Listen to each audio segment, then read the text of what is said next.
I think if I hear you call me Becky one more time, six-pack, I'm gonna pop your tops. All six of them. Who are you?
Hey, this is Matt once again. Welcome back to another review. This is another paid request, this time from Brian. Thank you so much for that.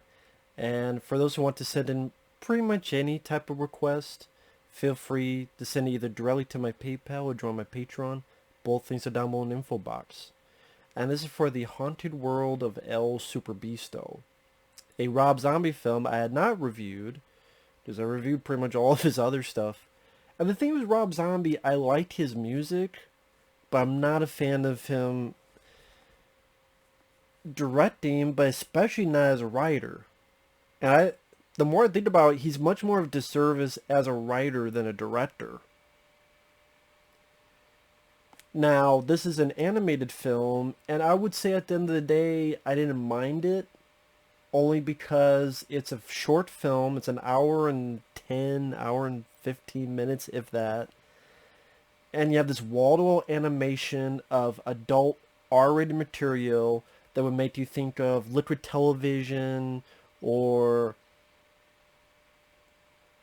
those sort of weird cartoon interstitials on MTV back in the day, those weird commercials, things of that nature. And that was cool to watch. It was cool to view. It went at a fast enough pace so it does zip by.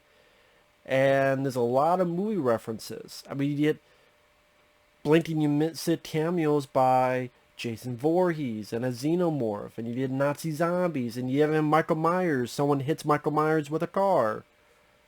I'm like, yeah, just like he did with the Halloween franchise. Just hit it with a fucking car. And like, the beginning I liked, and it was an ode to Frankenstein. If you don't know, the 1930s film Frankenstein begins with someone coming out to the crowd and saying, giving this warning, I think it will thrill you. It may shock you. It may even scare you. The guy doing this announcement, this warning to the audience, and then you get into our feature presentation, and it's in black and white. Rob Zombie recreates that. I thought, okay, that's kind of a nice take on it. That's pretty cool. I get the reference. Okay, neat. Neat way to start it.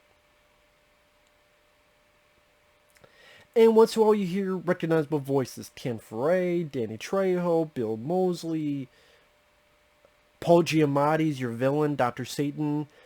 Really nothing to do with the Dr. Satan in House of Thousand Corpses. It's just someone else who happens to be called Dr. Satan. Paul Giamatti voices it, which I remember him from The Bad Guy. He was the bad guy in Shoot 'Em Up. He's been in a lot of other stuff. He was in the Howard Stern film Private Parts. The problem with this film is the writing. The writing is the big fucking flaw. And while I don't hate the film, is not a rant on the film, this really negates the flick. Even though it has this really cool looking animation, and it's not every day we get an adult R-rated cartoon movie.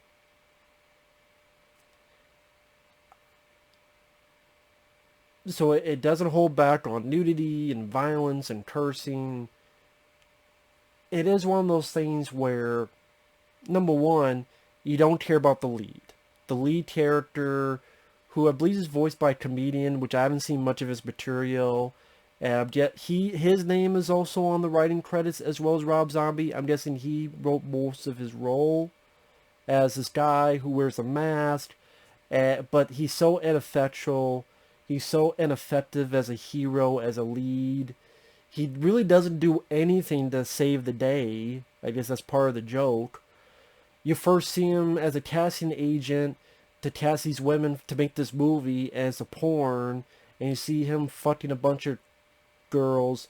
He's got a hairy ass. One girl's riding him. Another's sucking his nasty toe. And then the two girls, one turns to a werewolf. The other turns to a snake lady. He kills them both because they're monsters, so technically he does do something there. But as part, also on this movie set, Tim Foray voices this cat, and he appears like once in a while throughout the film. And when I say the writing, it's very, very, very juvenile. What I mean by that is, this is someone, if someone was 12 years old and they just found a Playboy, and then 2 weeks later you told them to write a script, this would be the script. This would be the fucking script the kid would write. I want to make a cartoon, and let's have songs like put you in the box, clean off dishes, and suck it off carts. That'll be the one girl with the eye patch. Because Sheri Moon Zombie's in this. As another heroic type of character. Who has a robot that's always horny for her. And it seems like for the most part she's oblivious. Until the end where she's not oblivious. And he has these gadgets that comes out of his crotch. And she does it. And he's like, oh yeah. And the robot is from I forget what movie it's from. It's a reference to another, like a Bela Lugosi film from back in the day. I forget what it was. The way the robot looks.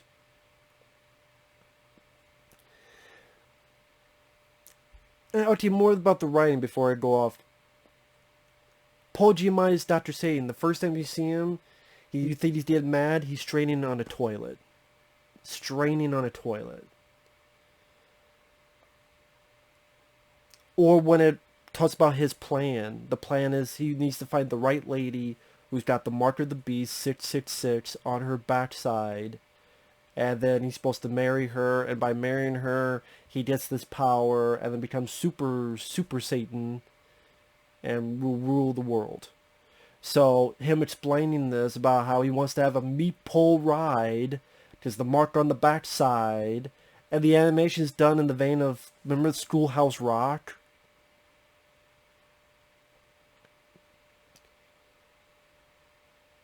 And then you cut to our lead wanting to get some action, sees his stripper called Velvet Funbag, voiced by Rosario Dawson.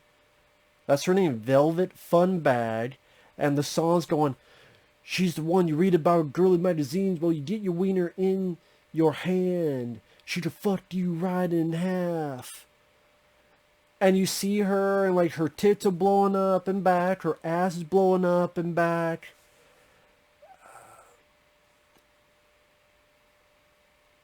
There's a point where later on, when their lead gets captured, and there's another guy who's also a prisoner. By the way, the guy who's the prisoner is voiced by Rob Posehn, the guy who voiced Raphael in the 90s Ninja Turtles cartoon. And so our hero grabs a guy and fights off a creature in the sewer with the guy's ball sack.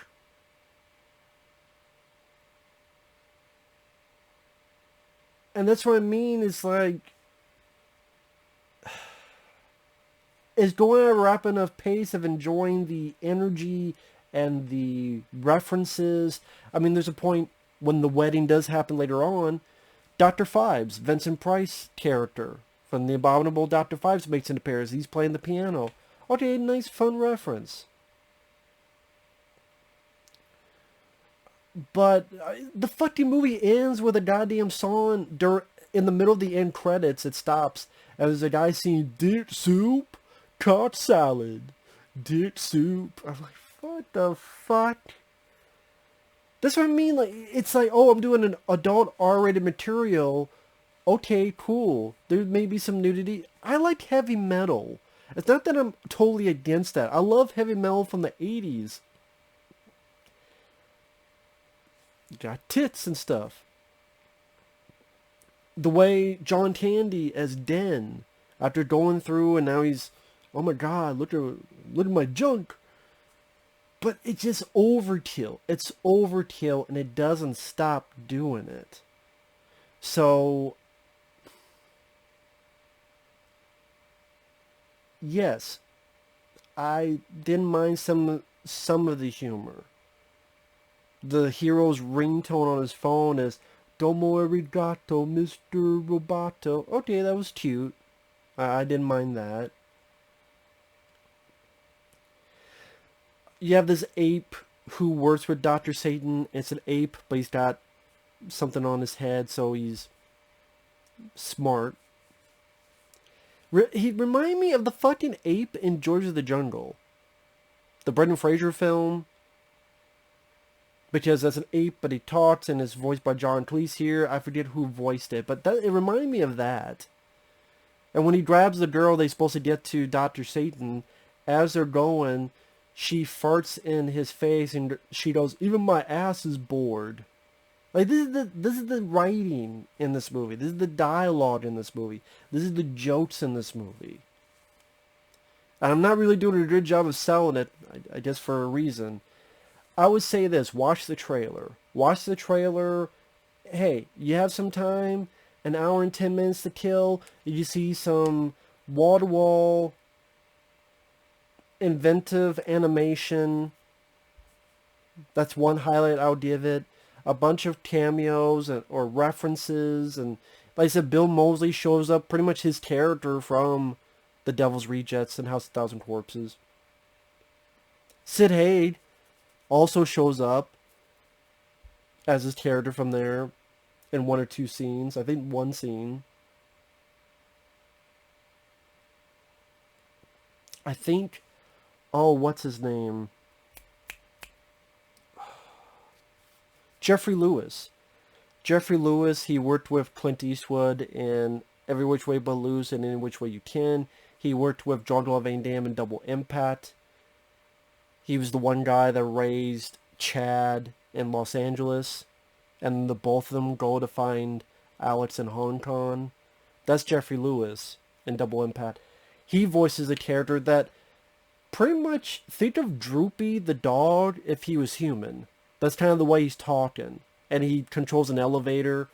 And granted, he's given juvenile dialogue to say as well. But the way he said it, the way he acted it out, the way that, again, is pretty much if Droopy the dog was a person as he controls an elevator. And you have awkward moments of silence as the guy keeps talking in this slow, droopy way. Got a couple smirks out of me. I mean, oh, cool, that's Jeffrey Lewis. That's another thing. It was cool to hear that.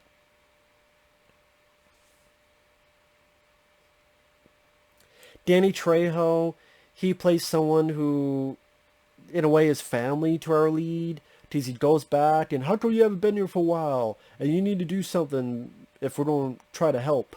And so the lead has to play Twister. And Danny Trejo's like, yeah, you did it. You are the old you. But then when you get to the ending, spoiler alert, with the finale of the film, I know I'm going over the place. Our lead sees the girl get kidnapped by the ape that works with Dr. Satan. he wants to find her, needs the help of another, which is Sheri Moon Zombie, who for a chunk of the film is escaping these Nazi zombies because she stole a container that had Hitler's head in it, Adolf Hitler's head, and she kills a bunch of Nazi zombies. Ultimately, our lead, there's a point he passes by where I think the Gill Man is getting blown by the Bride of Frankenstein. I believe that was her, who's under the muck, and then she rises up, and you get the idea. Our lead gets caught, put in jail. There's another guy, Rob Paulsen, Raphael from the 90s Ninja Turtles cartoon. Go through a sewer. He uses the guy's balls to hit this creature. When it opens up, it's an Asian guy controlling it. I guess that's supposed to be a reference to kaiju being, overseas. I guess. Ultimately, Rosario Dawson gets put with Dr. Satan. They're ready to get married.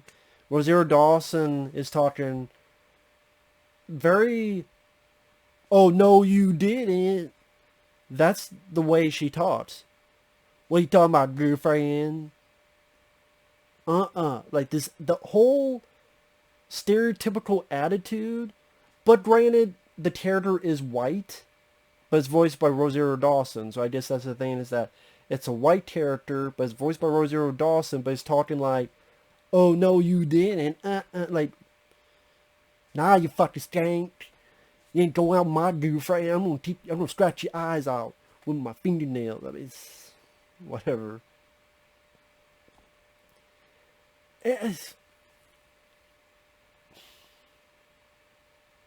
The wedding happens. They're too late. And then this thing comes down, hits Rosario Dawson. They rip off Terry. Even the song goes, why do you have to rip off Terry? Why do you have to rip off Terry? You even have the same shots you didn't ask Brian De Palma. I'm like, could this really be considered witty? Could this really be considered clever? That's the thing, like,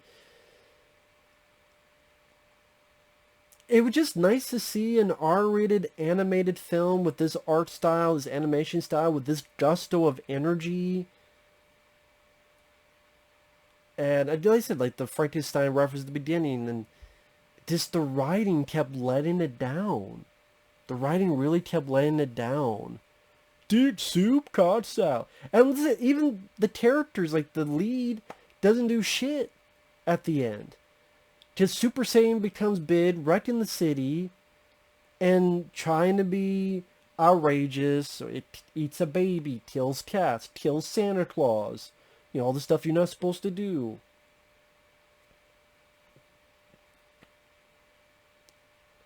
And what happens is Rosario Dawson and Sheri Moon Zombie have a fight, and it's a cat fight, while a song goes, rub one out for the USA. So Dr. Satan really likes Sheri Moon, because he knew her in the past, steps on Rosario Dawson, realizes that broke the deal, so now Dr. Satan goes to normal size. And then our lead does some stuff and, like, does one thing now that he's a shrimp, pretty much. And, like, literally your lead character did nothing to save the world. And I just did not like this character. I thought he was annoying. I thought he was irritating. I didn't find him funny. I didn't understand why. I don't know much of his fucking work. And I don't even remember what the fuck the guy's name was. Let me look real quick. I can't believe I forgot his fucking name. Let me see. I have the poster here. Maybe it's on the poster. But if the poster wants to take 5 minutes just the poster to come up.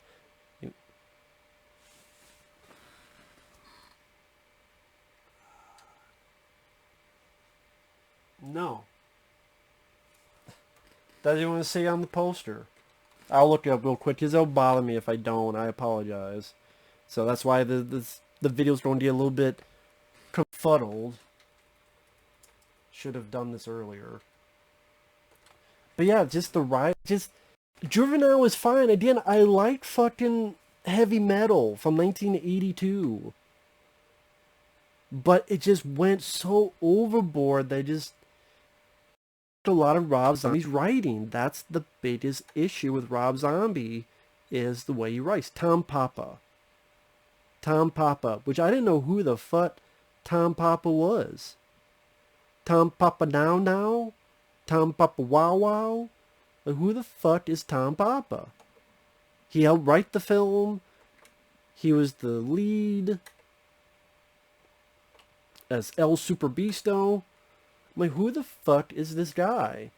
He hosts a Sirius XM satellite radio show, Come to Papa. Hosted the show Bait on the Food Network. But what has he done for film? He was in Analyze That.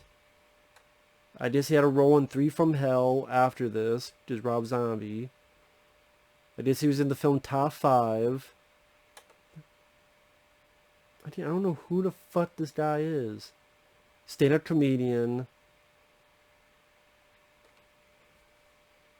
Oh, he did stand-up specials, 2 of them, directed by Rob Zombie. Maybe that's how they met. Or, maybe, I don't know, maybe those were after this, I don't know. But yeah, other people, Dee Wallace has a voice in it. Lou Temple, Daniel Roebuck, Cassandra Peterson. I forgot about that. I think she was one of the women at the beginning for the porn sex scene, then turned into a monster. I believe that was her. Cassandra Peterson is Elvira. Clint Howard as Joe Cthulhu.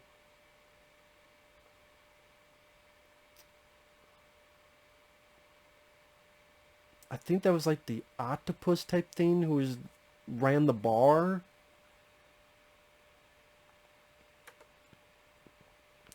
Harlan Williams has like 2 scenes as an exterminator. Harlan Williams, he was in Rocket Man. Not the Elton John Rocket Man. This is a different, early Rocket Man.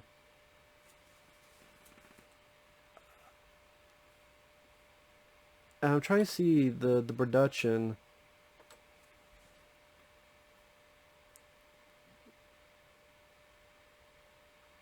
It doesn't matter. Fuck it, who cares?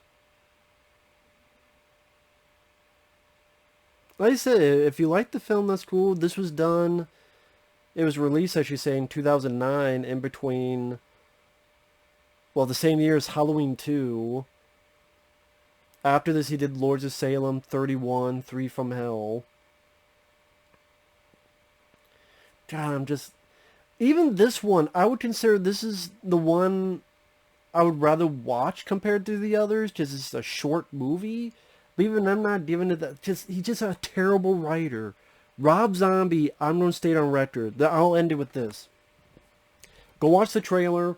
If you see it for cheap or for free, hey, it's an hour and change. You did some really nice animation. You did references of voice actors, people you recognize. Maybe the humor will make you laugh more than me. Let's put it this way. I like Ren and Stimpy. I did not give a shit about when they try to do that more different Ren and Stimpy that's more edgier. I thought it was shittier. I forget what the hell the exact...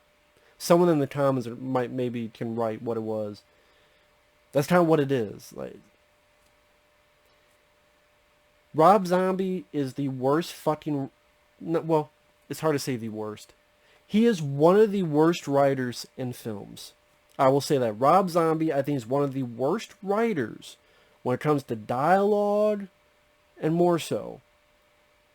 He is one of the worst. And that's the thing, when I complain about him as a director, and I should sit there and go, is it really the direction that's the problem? Or is it his writing that's the problem? Maybe it's more the writing that's the problem. And he should just not do that anymore.